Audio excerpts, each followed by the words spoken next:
me see. Am I unmuted? All right. Well, we'll start in about 60 seconds. So if you want to get your final cup of coffee and move in. And we have treats out there as well. Darren has sheets of paper for you to write your questions on, and you can write more than one question on a sheet of paper.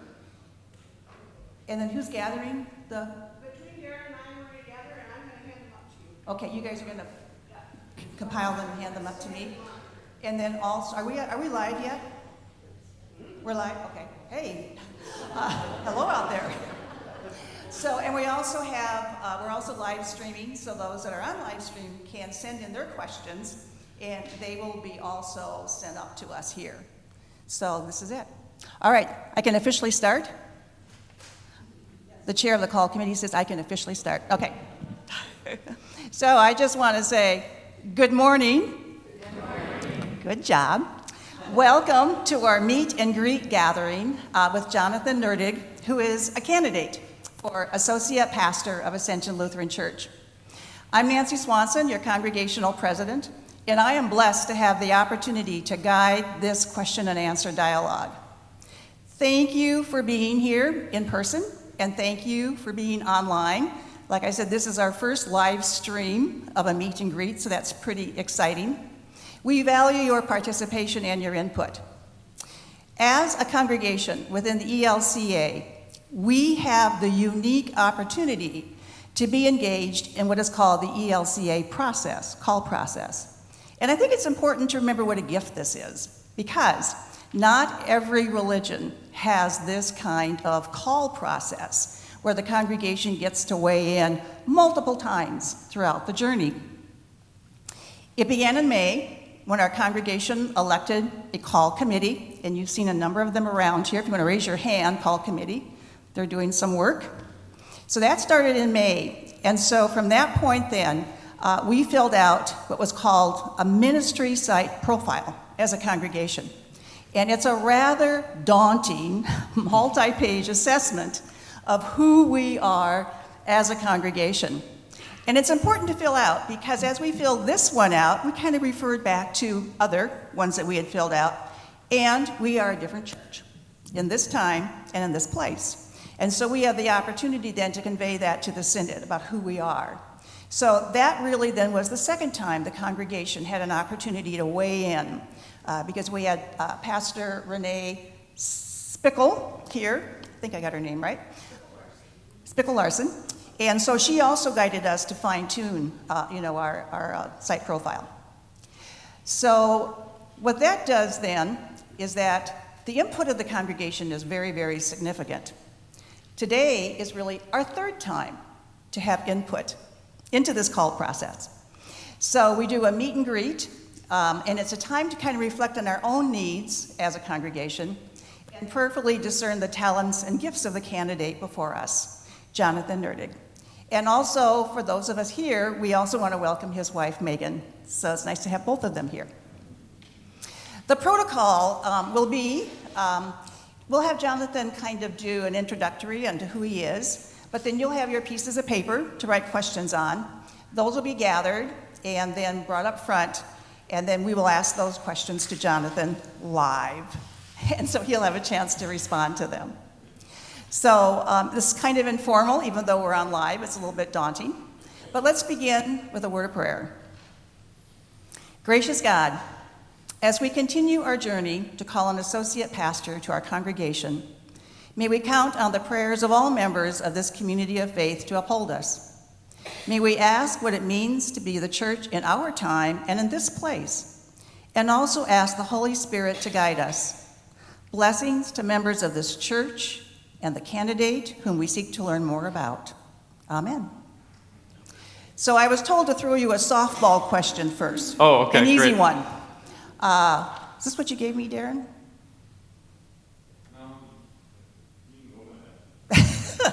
I thought I'd just ask him, what'd you have for breakfast this morning? Oh, good question. Let's see. That'll be a softball question. I had a muffin Ooh, and okay. an apple All right. and some milk. Healthy. Healthy, very healthy. Okay. So, he will. Yeah, he will. So. Okay, now we'll start the question Any and other answer period. questions, or No, is that's that- right. We're ready to go to question and answer. Jonathan has had a chance to share this a couple times with the call committee, and then last night with church council as well. And he has a very interesting background. He's a newbie. He graduated from seminary December of 21. December of 21, and had the opportunity to go through seminary during the pandemic. So you can kind of imagine what that was all about. So it's been kind of an interesting, different journey. But I'm going to turn it over to Jonathan, have him give us a bit about his background and what brings him here as a candidate to Ascension. Thanks, Nancy. Well, first off, I just want to say thank you to all of you for being here today and being involved in this process of discernment. I've been able to have some good meetings with the call committee and the staff and the council. So now I'm excited to be meeting with the rest of you here now and those who are on the live stream. So thanks for taking this process of discernment seriously as we see where the Spirit might be moving us. So a little bit about myself. I'm from Central Iowa. I was born and raised in Ames, Iowa, home of Iowa State University, for those who know. And yes, go Cyclones. So I grew up, my dad is now out of retirement ELCA pastor. So grew up in the church, and my mom was a elementary special ed teacher, so heavy focus on church and education in my household growing up. So, as a child, the church was like a second home to me, and the thing I loved the most about church was, I think I was 4 years old when I joined the church choir, and I just could not get enough of it. So that kind of became my gateway into worship and to what it means to be a community of God and to have an assembly of people all singing and making beautiful praise to God together. That's something that speaks very deeply to me and is still really important to me. And then as I grew up in the church, I was fortunate to have two very loving, supportive parents and to be in a loving, supportive congregation that, formed me through Sunday school, through peer ministry program I was able to do, and confirmation. That was a little tricky being 13 in a confirmation class with your dad, but I was a pretty good confirmation student. So then when I got to high school, I started to get a little bit more involved in the church and the youth group, and I started the praise band with all the high schoolers. We would lead our contemporary worship service every Sunday. I'm a vocalist. I don't really play any instruments too well. And then when I got to college, I did some junior chaperoning with youth group trips. But that's when I guess my story took a little bit of a turn in college. I know this is common for a lot of folks, I think especially these days. I got to college and I started to question a lot of the things of my upbringing and, found myself in a place where I wasn't quite sure what I believed by the time I graduated college. And I know many of you probably know people in your life who have gone through that, or maybe you yourself went through a time like that. But I knew by the time I graduated college that, I'd had all of these wonderful blessings in my life that I wanted to give something back to society. So after graduating from Luther College in Decorah, Iowa, I decided to do a year-long service program. It's kind of like an AmeriCorps affiliated program where you go and you live with other volunteers for a year and work at a nonprofit and kind of get that first job experience while also helping folks. So I moved to Los Angeles to do that, and that's one of the best decisions I made because that's where I met my wife, Megan. So that's why we're here today. And I worked at a homeless shelter there, working as a case manager, helping people to get housing. And, part of that job was navigating the bureaucracy of all the applications and the housing authority and that sort of thing. But another part of that job was really relationship building with folks, finding out what their goals are, what their struggles are, building trust with them, and then just kind of being their cheerleader and their advocate. And in that work, I really developed a passion for helping people, for connecting with people, and I didn't realize it at the time, but God had put me in that place to be with those people. Many of those people had incredible faith journeys of their own, and they shared those with me, and those still are deeply influential to how I understand faith and my story and journey with God. So from there, I've moved around quite a bit. I say I wouldn't recommend this, but kind of following jobs around. I lived in 4 time zones in 5 years at one point. So went from Los Angeles to Denver. I got a job in the Denver Metro at a mental health drop-in center. It's kind of like a community center for folks who have some sort of mental illness and are looking for a place that they can form relationships with other people who have similar challenges and struggles and really build a community. I studied psychology as my undergraduate, so that was kind of my key into that work, and that was just a fantastic experience. My job was essentially to just help people and lead groups and classes at the center. So I would help people in the computer lab, apply for SSI or food stamps, like that sort of thing. And I would also lead groups. And I got to create the groups. So one of my favorite groups was sports talk group. We would just sit around, and it would be a social group with anyone want to come, and we would watch sports clips and just have community. And then some more serious groups, like we had a mindfulness group that I would lead. We had a GED prep class that I would lead for people who were trying to get their GED, and another one that was close to my heart. I started a choir there. Choir was a bit ambitious of a title for the group, but there were only about 3 or 4 of us usually, but we had a lot of fun, and just the sense of community there was really influential in shaping how I view what a healthy community can look like.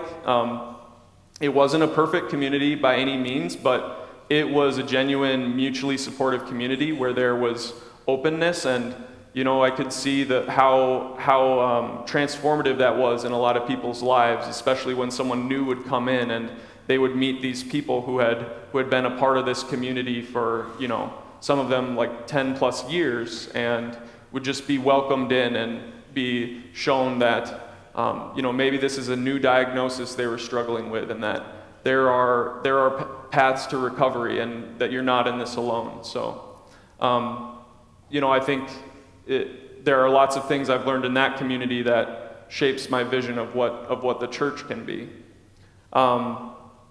Let's see, then from there, my wife got a job out in the DC Metro, so we moved again.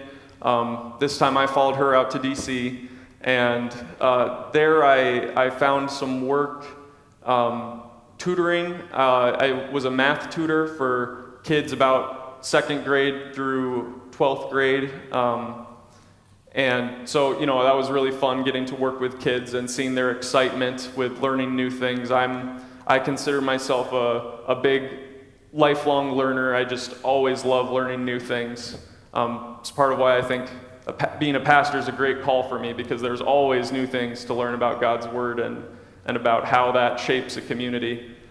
And I also did a little bit of guitar lessons on the side. I hesitate to bring up guitar with Pastor Steve right here, but I was teaching like 3rd graders how to pluck out a few chords. So I'm nothing fancy like Pastor Steve does. And then eventually I was able to find a job there at a homeless shelter, and this time I worked as a volunteer coordinator. So my job was coordinating and organizing all of the different church groups that would come in and serve meals at the shelter, and kind of connecting. We would have people come in and they'd want to volunteer, and they'd be like, these are my interests, these are my gifts, and I would kind of meet with them, develop those relationships, and see where their gifts met the needs of people at the shelter. And so that was another great community building experience I had. Along that kind of career path, like I said, I wasn't sure what to think. I wasn't sure who Christ was to me personally. I knew that, he was a very important example for me, that I felt that connection from my childhood, but I didn't know what he meant, and that all changed.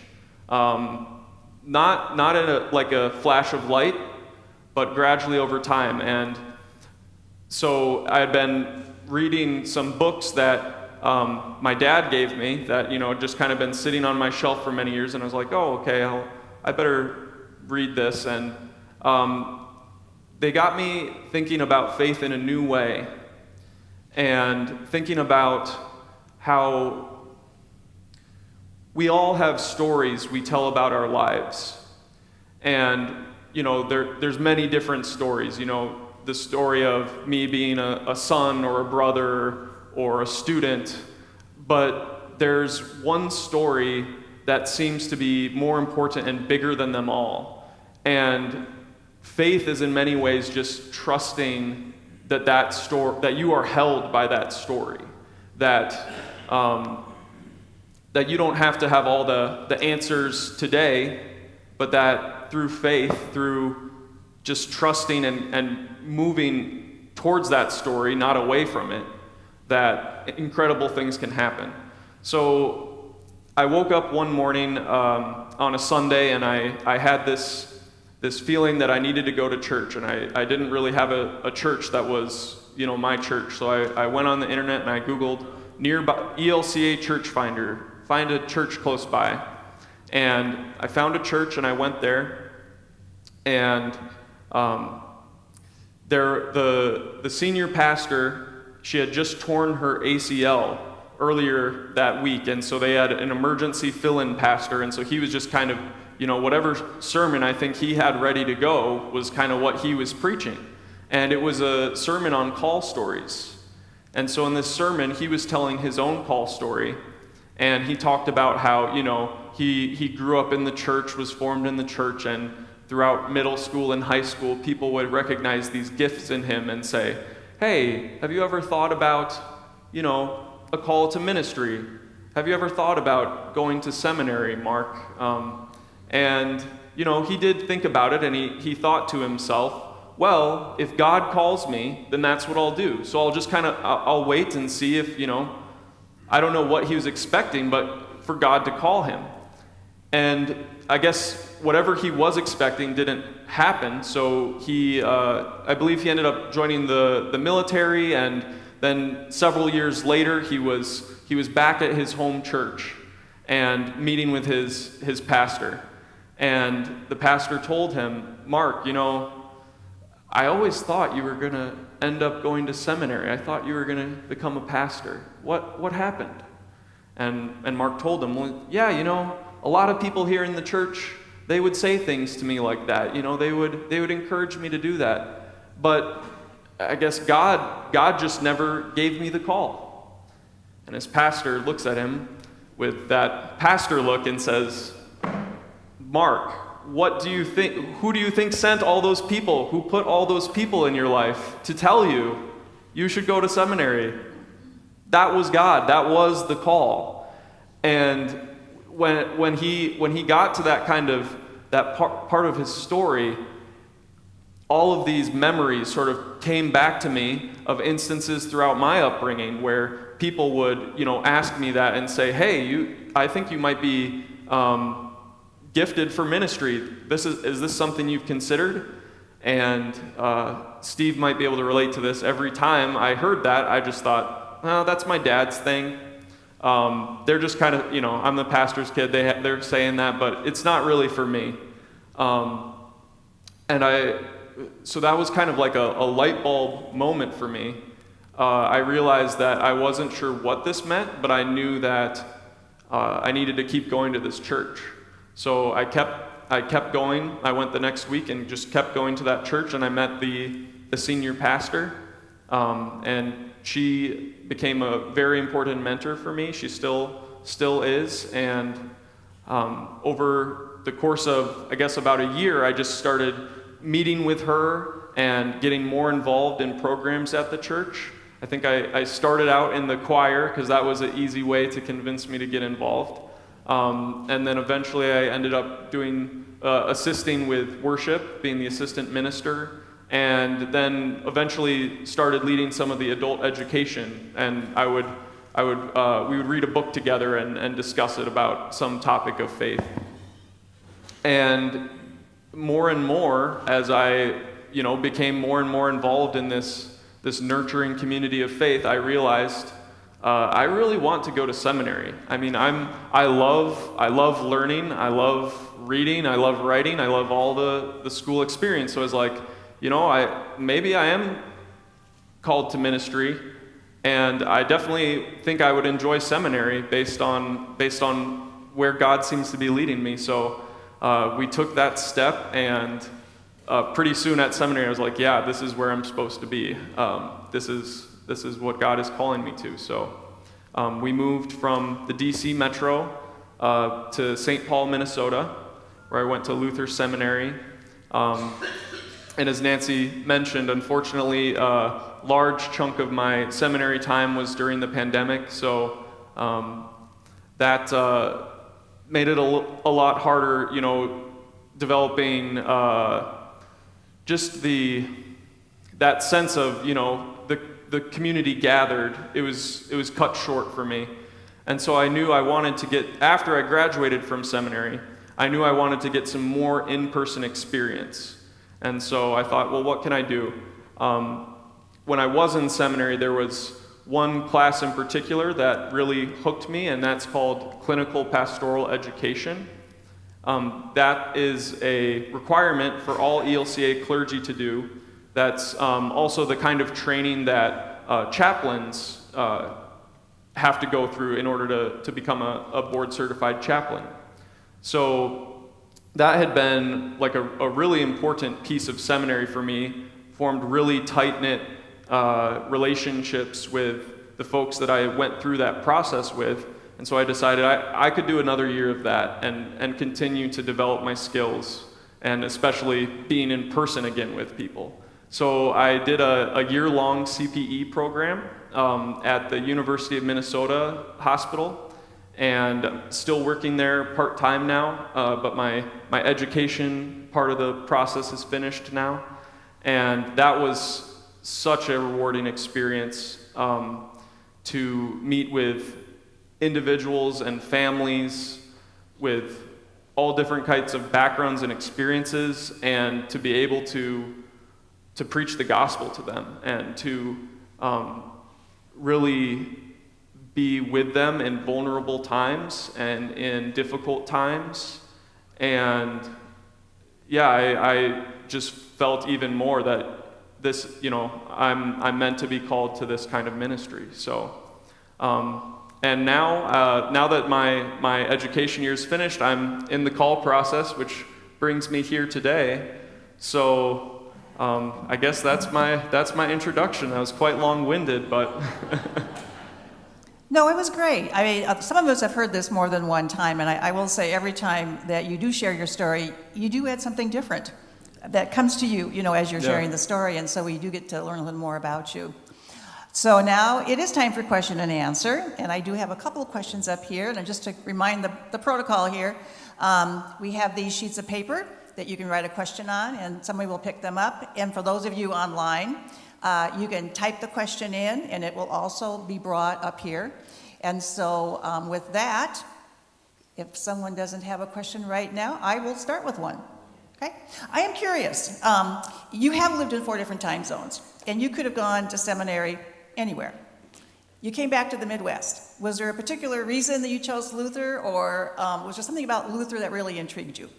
Yeah, so there are a few things. So I applied for two different seminaries, actually. So I applied for United Seminary, which is on the East Coast in Philadelphia and Gettysburg, and then Luther Seminary. So I was kind of choosing, do we want to stay in the DC area? Because Gettysburg is actually just a 90-minute drive. I could have easily just commuted and done class there, or get the Midwest, go back to the Midwest. So there are a couple reasons. First of all, my dad is also a Luther Seminary graduate, so that somewhat influenced me, hearing the stories from him about various professors that were there and his wonderful experience. And also this new program that Luther Seminary had started is called the Mdivx Program. It's like a more accelerated version of an MDiv, where instead of doing a 4-year program with summers off, they compress it to 2 years and then have it be year-round, and you work at a church, being the internship pastor at a church that entire time.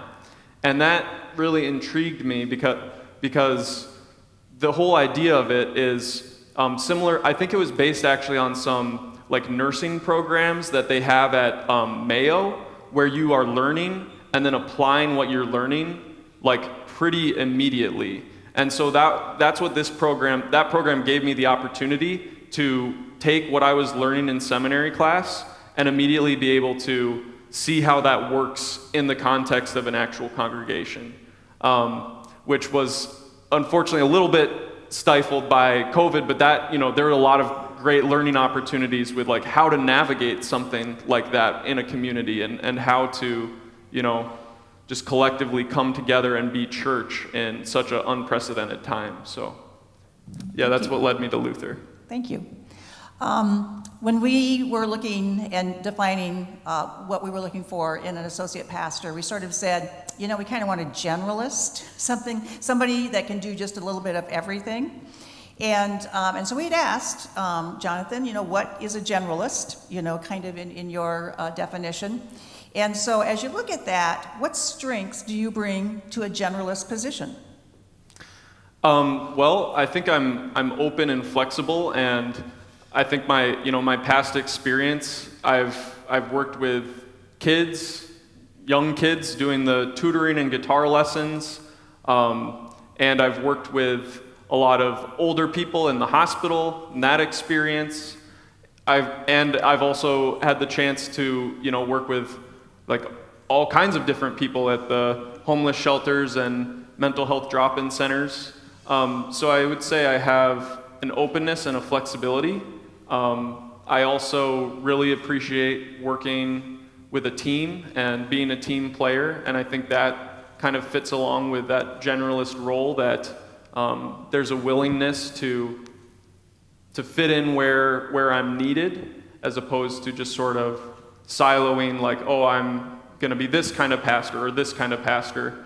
And I think a generalist role is good for someone being a first-time pastor, because it's like I have a lot to learn still about being a pastor. So being a generalist gives me that wide exposure of all the different aspects of ministry. So what attracted you to seek out Ascension as a potential call? What was it about our 12 multi-page site profile that appealed to you? Props to your call committee. It was very well written, and it just immediately stood out to me, the level of excitement that is happening in the congregation, and the clarity around mission and outreach to the community, as well as the focus on fostering faith amongst not just, obviously the little ones and the confirmation age, but making that cross-generational approach. I think that's so important, because, I've been at a lot of churches where I see that, the youth, maybe not in word, but just in, it's like they're the future of the church, when really I see it as like, we're all the church, all ages, we're all the church right now. And so I liked that. That stood out to me. The Feeding Brookings, I was just astounded by that ministry and how it's grown over the years. Such an incredible gift to the community. So those are kind of the things that made Ascension stand out to me compared to others, yeah. Thank you. This question is, in the work of the church, what is your favorite part and what is your least favorite in the work of the church? So I guess I'll let you define how you want to define that. Okay, so the work of the church. Well, my favorite part of the work of the church is sharing the gospel of Christ to everyone I can. I think worship and the sacraments, the word, that's the foundation of everything we do here. There's a lot of brokenness in the world, touches each of our lives, and God doesn't leave us alone in our brokenness. God comes to us. God sent a son to us, and that's just, there's nothing that has captured my heart and my being more than that gospel. So that's why I couldn't imagine myself, working anywhere other than the church, to be able to share that good news. And as far as I don't think a lot of people are fans of long meetings or emails. They're very important, but it doesn't excite me in the same way as the gospel. But again, they do serve an important role for carrying out the mission of the gospel. They're not unnecessary. So, but it is, yeah. Good answer. Do you see the role of the church and its leaders changing in the future, or trying to retain its traditional role? If so, how? And specifically, how does this impact the role of pastors? That's a great question. So I think that there is something about the church that is always unchanging, that Christ is the foundation of the church, and what Christ means for the world and for each and every one of us, that doesn't change. As part of our Lutheran founding documents is that the church is where the gospel is proclaimed and the sacraments are given. Those gifts that God gives us of forgiveness and grace, and the gift of faith that moves us and gives us new life. But at the same time, God isn't static. God is always calling us to new things, to live out that calling of the gospel, to share that calling of the gospel. So, I think one example that's pretty common now, and Ascension has done a great job. We've got folks on the live stream here since COVID reaching more people who aren't able to necessarily be in person. That's just a new way of spreading the mission and spreading the news of the gospel. So I think it's making sure that we're not just chasing after the shiny new thing and leaving behind that foundation, but moving with that foundation to whatever God is calling people into in the moment today. So I appreciate you mentioning the online participation. So one of the things we've done on council, we've asked our staff to track who shows up online. I mean, do we have 10 people? Do we have 20 people? I mean, how many people do we have show up online? And I think they've sort of figured it out that we're only counting those that stay for a presence. So it's not someone who clicks on 5 seconds and then comes off. But we have discovered over the months that there are hundreds of people that come in and out of our online activities. And so one of the questions is, how do we serve them, as well? And so I think that is one of the changing things that we'll be faced with, going forward. Mm-hmm. This is kind of a tag-on question to what we've been talking about in terms of change.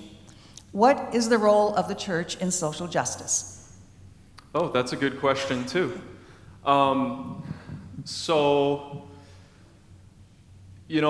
I think social justice can sometimes stray into some loaded territory, politically speaking, but we can't ignore the problems that we have that, Christ is calling us to help our neighbors.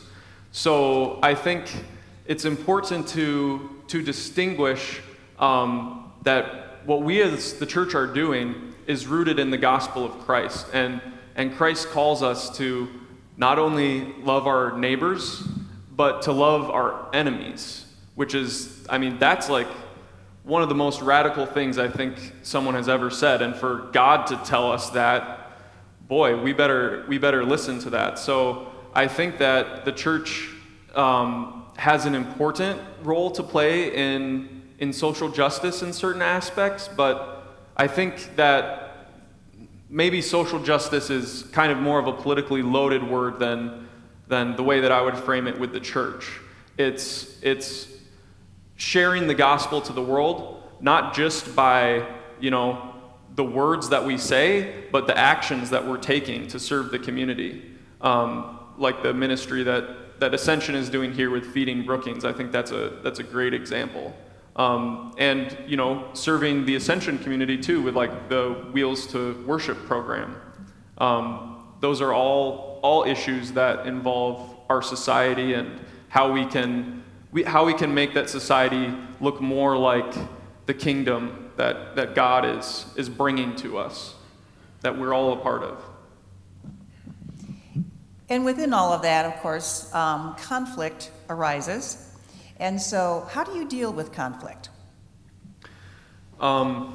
So that's a pretty central focus of the training of clinical pastoral education, is really digging into conflict and how do we navigate conflict and what does conflict mean. And I think first and foremost, with every conflict, there is the surface level of what the conflict is about. There's, the sort of more cognitive level, but underneath that, there's always either some deeply held values, there's some deeply held emotions and convictions, and those can't be ignored. So I think we need to be willing as a church to listen to one another very deeply, to kind of address those underlying emotions. And a lot of conflict arises around changes, and any time that there's a change, that means we're somewhat losing something, and there's a grief with that. So I think a lot of conflict is around unaddressed grief, or that people feel like they're not being heard, or that their viewpoint is that especially the values that drive their viewpoint are not being addressed or paid attention to. So I think that first and foremost, it's saying that we're not going to vilify people for having different opinions in a conflict. We're going to make sure everyone is listened to and cared for and recognized as being a part of the church. And at the same time, when a decision has been made, we need to have some reconciliation as Christians. We need to find ways to process whatever difficulties or griefs we're going through and reconcile together as Christ is reconciling us in the world. This one takes you back to your internship experience, and they're specifically wondering, what did this experience teach you as an individual, as a person? What did you learn from your time in the internship experience? So much. I had an incredible internship congregation where I had a senior pastor who really took mentorship and developing pastoral gifts. That was a serious part of his calling. So he really kind of took me under his wing and taught me preaching, managing conflict, pastoral visits, and it was also really not just the pastor, but really the community as a whole. It was a very nurturing community, and they saw as a part of their mission building up leaders for future generations of the church. So I learned, let's see. Well, so one thing I learned is it's a good strategy to make sure that your annual meeting doesn't stretch on for 3 hours. If you plan it right before lunch, and then have the smells of whatever's cooking wafted into the sanctuary, and then people realize we need to get to lunch. So that, those sorts of things, and of course, I mean, what does it mean to be committed to the gospel, to be committed to proclaiming the gospel in a complex world? I mean, that's I think what the church is always called to. So. Second part of this is your opinion or critique of the new programs or opportunities out there. And so maybe I might add to that, as we look to the community and the needs of the community, how is it that we bridge that gap then between our ministry and the needs of the community? We're always trying to get outside our walls, which is not easy. Mm-hmm. We're trying to put our toe in the water out there. So how do we make that transition to address the needs of the community outside of the church walls? Well, I think it starts with a willingness to be vulnerable. I think it's always easier for a church to stay inside the walls and try and hope that other people will come in and meet us here. It's a little bit more vulnerable to go out into the world and meet people where they're at. And I think there are little ways that churches can do that. I did at my internship church. We would instead of having a Bible study in the church, we would go out to a coffee shop, and then people would see here's this fun, boisterous group of people. They're having a good time. I wonder what they're talking about. I don't know. I can't think of people like joining us in that, but it's something that being visible in the community in that way can be important. I didn't quite understand all of the question, but is that? Yeah, it just is your opinion or critique of the new programs and what the opportunities are. Okay. We've done some things very traditionally in the walls Mm-hmm. of the church, and so it's microphone. Sorry, thank you. Did you guys get that online? Sorry. We're so comfortable, doing things within the walls of the church, and that is our history and our tradition. Mm-hmm. And so it is a challenge to kind of push ourselves out. And so I'm thinking that as we look at new programs that are not comfortable for us, I'm thinking the question kind of says, what do you think about our doing these kinds of things? Yeah, got it. Yeah, so I think, we don't stop what's happening here in the church. That's the root of everything. It's from the church out to the world. So, making sure that whatever is being done out in the community is from that solid foundation. But it does take vulnerability, and I think that Pastor Steve always talks about building vulnerable trust, cultivating that amongst the staff and then amongst the congregation. So I think that's kind of what it takes, and that's part of what Christ calls us to. Okay. Any other questions? There's one more question here, but I'm going to use it for a wrap-up. Do we have any more questions that are coming in? Because if you don't, we're going to turn the tables, and Jonathan will ask you questions. Yes, Pastor Steve. Fender or Gibson?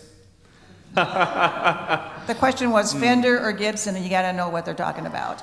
Well, I am not an expert on the topic, but my go-to would be Gibson. I've got a Gibson-style semi-hollow body electric guitar. Yeah, it's about guitars.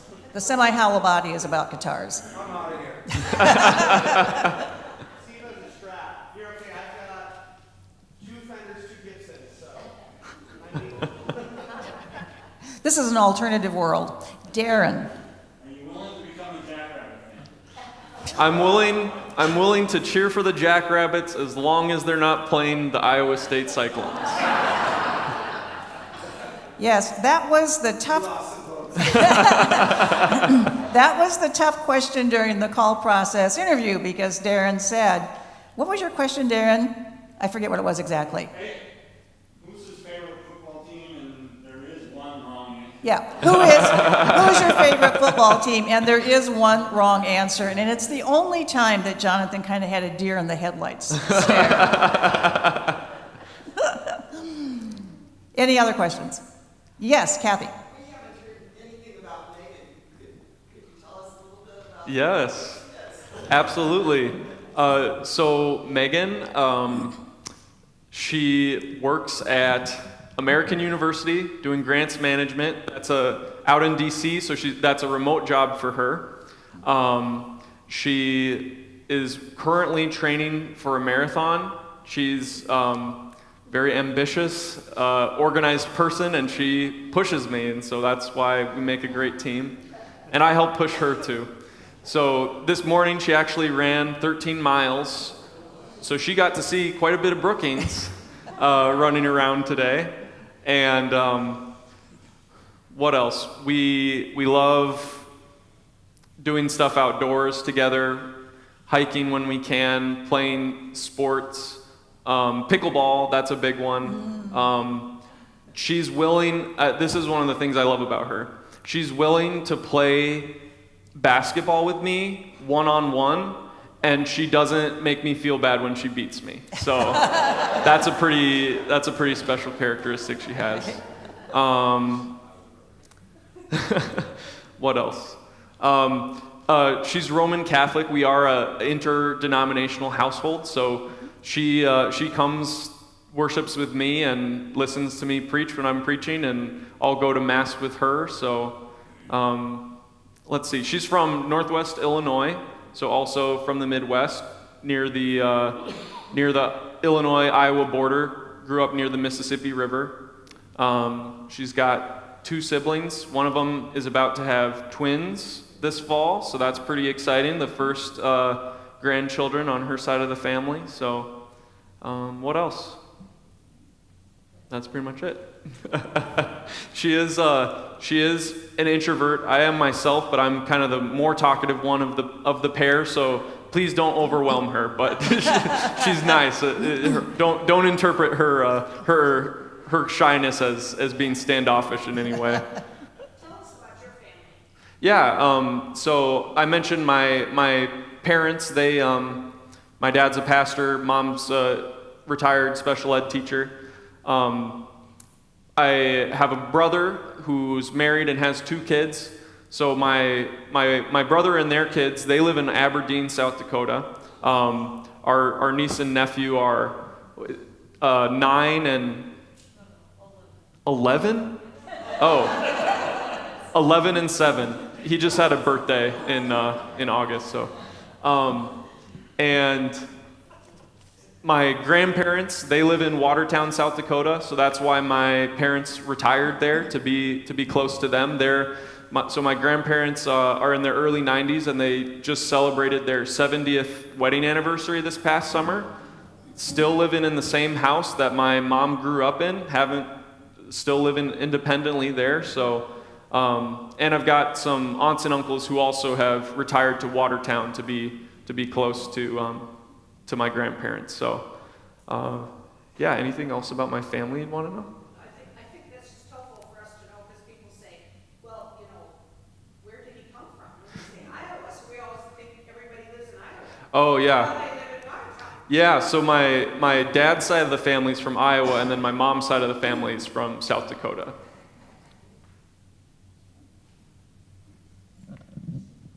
Any other questions?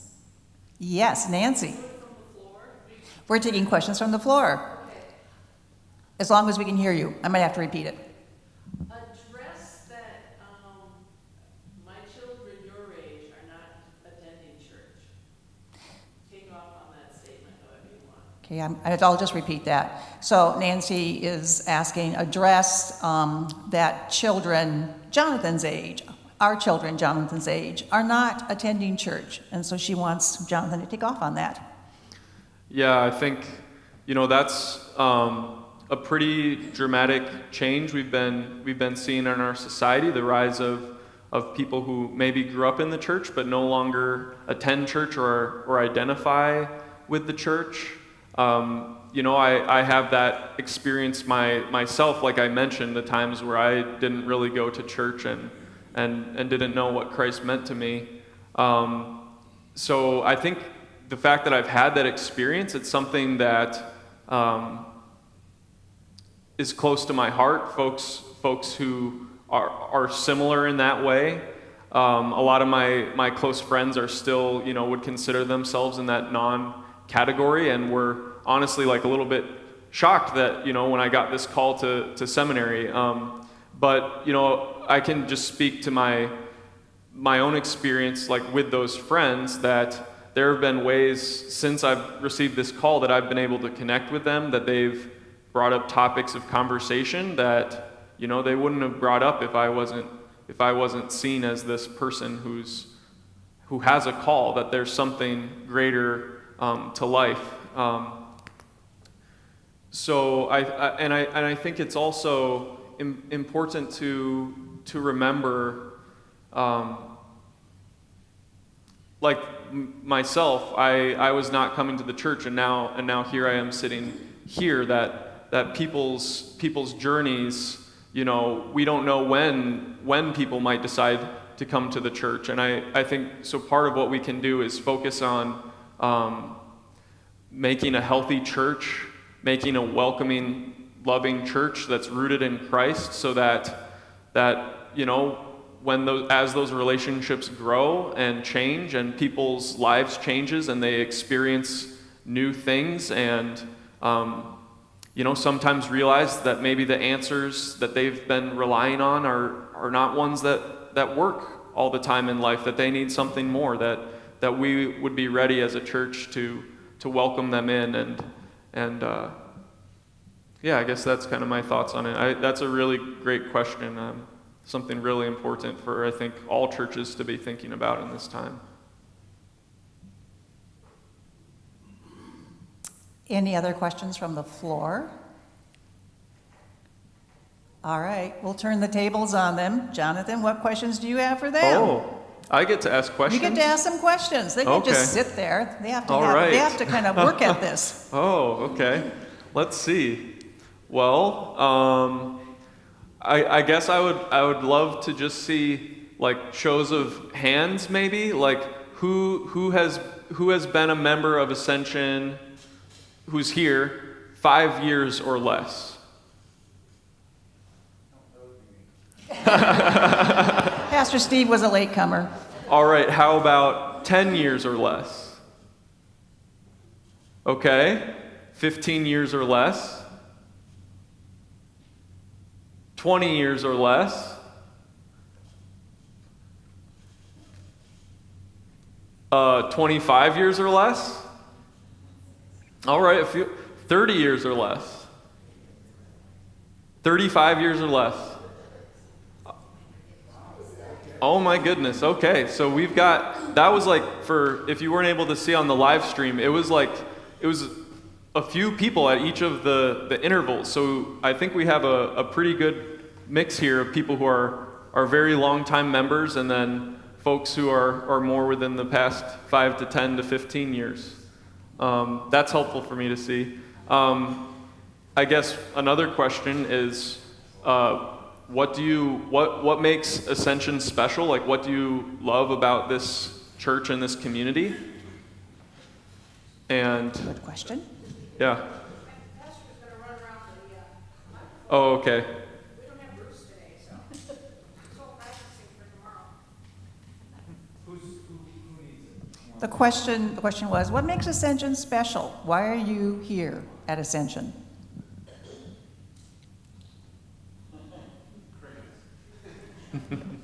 Well, I'll start by being honest. I would just say the size. Oh, the size? I would just say the size. When we came to church, between First Lutheran and Ascension, the choice was obvious. We wanted a smaller church. We had come from a smaller church. response would be, I've been here 29 years, and it's just been such a delightful group of people to work with. And some leave because they didn't like the pastor, or some come because they like the pastor. I really like Pastor Steve, but I'm not here only because of Pastor Steve. I look at the congregation and what they offer, and again, what they do for the community. I owe you brownies for that. We've been here 37 years, and this is the church where the kids were raised, and I want to help pass on those memories and those traditions to the new young families. That's great. I've been here 3 years, and the first Sunday when I came here, my first question when I walked in the door, I asked the greeter, "Where's the bathroom?" They escorted me down the hall and pointed instead of just saying it's over there. And everybody was very welcoming, and that welcoming has lasted, I think.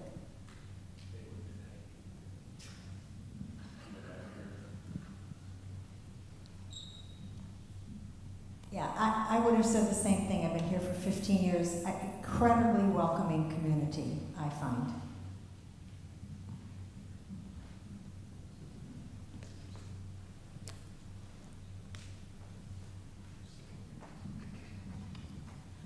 I've been here, I think, 5 or 6 years, but this is my second time around. My husband and I joined this church in 1972. And we went to First Lutheran, nobody paid any attention to us. We went to the Episcopal church because he was raised Episcopal. Nobody paid any attention to us. We came here and we were just welcomed. And we moved to a different community. I became Missouri Synod for 30 years only because of geography. And moving back to Brookings, I needed to change churches because I wasn't going to drive. And I joined a Missouri Synod church in town.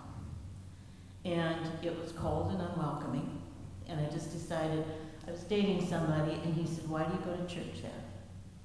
And I really got to thinking about that. I thought, I know where we're going. And we came back here because and people have said we're cold, and we are not. You have not experienced a cold church. And it was just, oh, it's so good to see you. And I felt like I came home. This is it's just a welcoming, warm church. You know, I don't know how else to put it into words. So, anyway. I'll be honest about why we ended up at Ascension. We were one of those, my husband and I were one of those that kind of took a break from going to church. And now we had a 3-year-old. Okay, it's time to find a church so that my 3-year-old can go to Sunday school. That's how that works.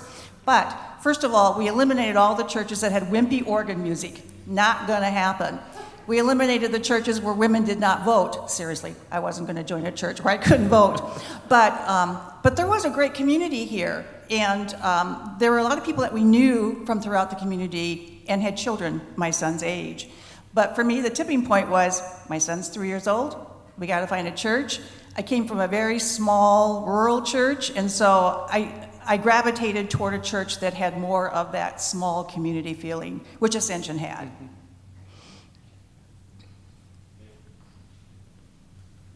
It's good to hear all of these testimonials because they're somewhat similar to ours, but one of the things that really drew us to Ascension was when we were looking at different churches. We came here and we met Pastor Thorson, that's 45 years ago. And he was one of those guys that remembered people's names. And, later we met him on the street and he called us by name. And so, that helped add to the welcoming feeling we got when we attended here. And then in addition to that, we've been members over at a different Lutheran church when we were students at SDSU in the 60s, and kind of like others have described it, when we came back 10 years later after military and all that kind of stuff, we came straight to Ascension. And then the experience here was so great we stayed. And so far, we haven't had anything to chase us away.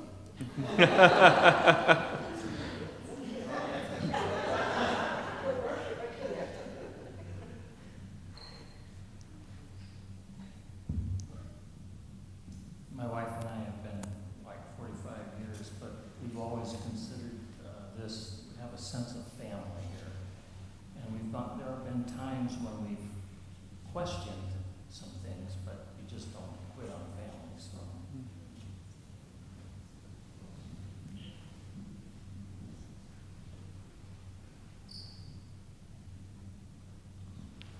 Yeah, in terms of what I appreciate about this church is my wife and I, my first wife, Rosie, and I joined in 1975. When she passed away, there was an outpouring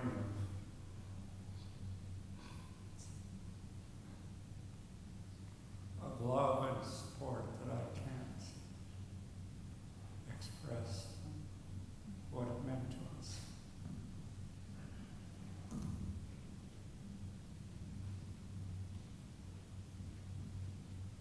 Next question.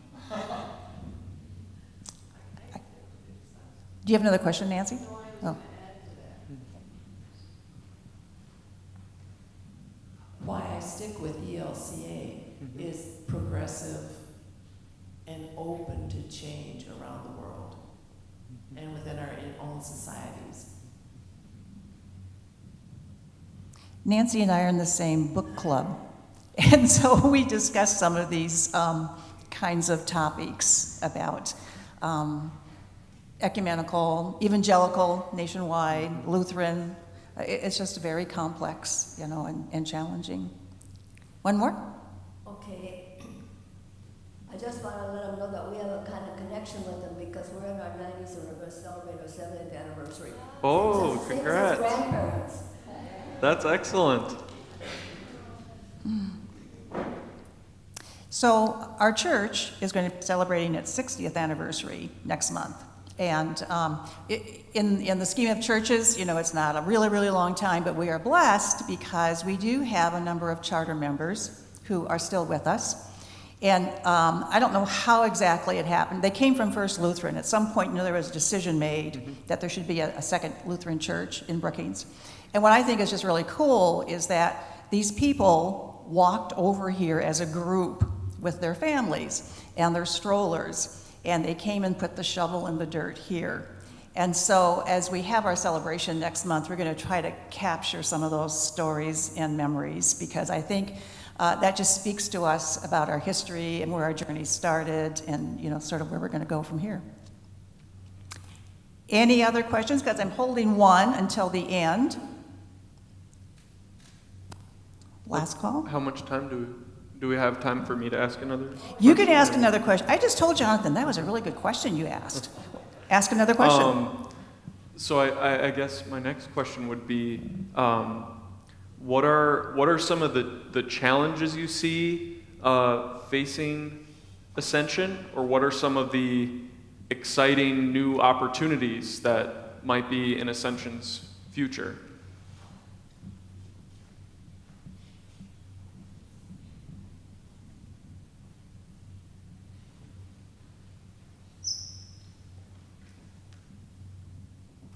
We're a reconciling in Christ congregation, and the word I hear around our community is that LGBTQ folks don't feel like they are welcome at a church. So I think one of our challenges is going to be communicating within our community that we would accept and involve that community of folks. Great. I would like to see us welcome back a lot of people that we lost during COVID. Yeah. And have them come back to worship with us. I know that they enjoyed going to church with their coffee cup and their pajamas. But it sure would be nice to get some more back. Yeah.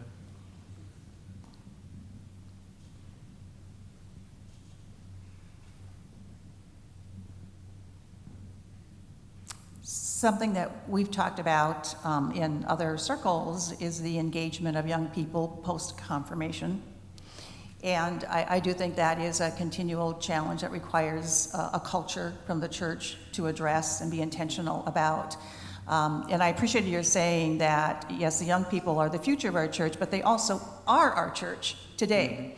And there are certain talents that young people have that we no longer have, that we need. And so I think that's a challenge to figure out how do we engage the importance of them and their talents as they are middle school and high school kids.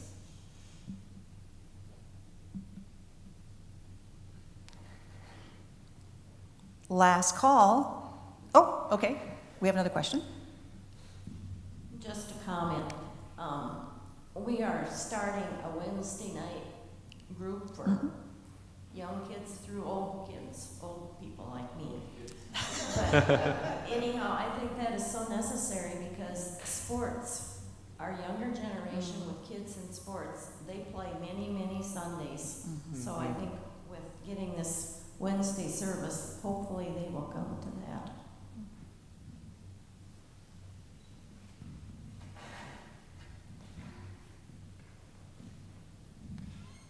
To be perfectly honest, we don't have storage here at Ascension Lutheran Church. There's no basement. There's no basement. And that was, no offense to people designing this place, but you should have considered a basement. But the issue I see right now is how does the spatial issue and mission, how do they work together? And that's one of the things we're dealing with. How do we deal with our space issues? Because, I'm not kidding about the storage. We have a storage issue. I mean, where do we put stuff? And then how do we, where do we put people? And then how is the mission feeding Berkeys, for instance? Where's that put? I mean, because when I got here, not too long ago, it was 90 boxes to 100. Now we're doing 345, 3 to 350. 350. We got storage issues, and so how do we go about understanding our mission and the actual space is used for that, and then, so to be honest, that's what I see, and we'll figure it out.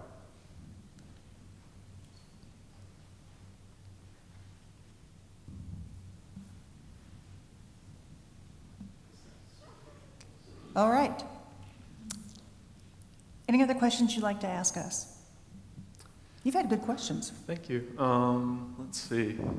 Megan, are there any questions you would want to ask? Okay. She said, you did good. And he did, didn't he? No, I can't think of any others right now, but I'm excited to talk to folks and get to meet people, besides just, sitting up here, you out there.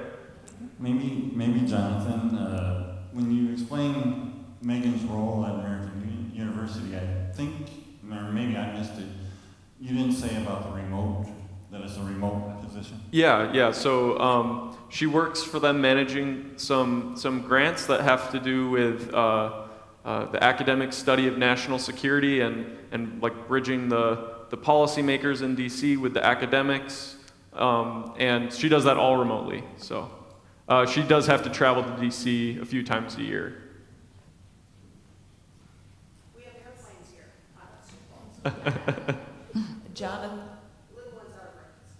Jonathan, if you're in town on Thursday night is pub theology at 8 o'clock down at Wooden Legs. It's Excellent. the year. Okay, cool. The last question that I have here from someone. So if we vote to call you as an associate pastor, when can you start? Oh, wow. That's a good question. Man, kind of putting me on the spot here. No kidding. I saved it for last. Church time. According to church time. What does that mean? According to church time? Slow. Yeah. So I guess I can say my wife and I have some travel planned in October. This 2 years, year-round of working full-time job with a full-time, 3 years now with my CPE. It's been a lot, so I'm ready to just have some time to kind of breathe and process all that before going. So we're taking some time in October for vacation and spending time with family. I guess when Megan and I have talked about it, we've thought about perhaps December or January as a starting time frame, but you know, I don't know what all the Ascension was thinking either. So. Okay, good answer. I mean, we don't know. It's in God's hands at this point. So anyway. Can I just follow up with you? Yes. Talk about the discernment process. All of you know this, but as a reminder, next Sunday after church is when the congregational meeting will be, and we will vote on the call, and then that will be sent to Jonathan. My assumption is it'll be a yes. Obviously, I'm a little biased. And then he has 30 days to respond. So it's not an overnight process. And the letter will go out sometime that week, along with the benefit package and all of that kind of thing. So we're still a ways off, but I think your vacation in October is perfect. I think you're going to Germany, aren't you? I am, yeah. I have a friend that lives in Germany, so we have someone to go stay with, and yeah, I'm very excited. And we're going to see some of the Martin Luther's, Wittenberg and are you going to Leipzig. Wittenberg? Mm-hmm. Good. We are. I've been there. It's great. Thank you, Roberta. Yes, we actually, the call process for us, well, we let the synod know, I guess it was in April, had the call committee election, the end of May, and it is a process, and I think it's like 9 steps, but we are on step 6. Heading into step 7, so we're getting there, because it is quite a journey, and it really is one that allows you, both the candidate and the church, to kind of discern and reflect what's going on. Let's close with the Lord's Prayer with the old rendition, because that's the only one that Pastor Steve knows. All right?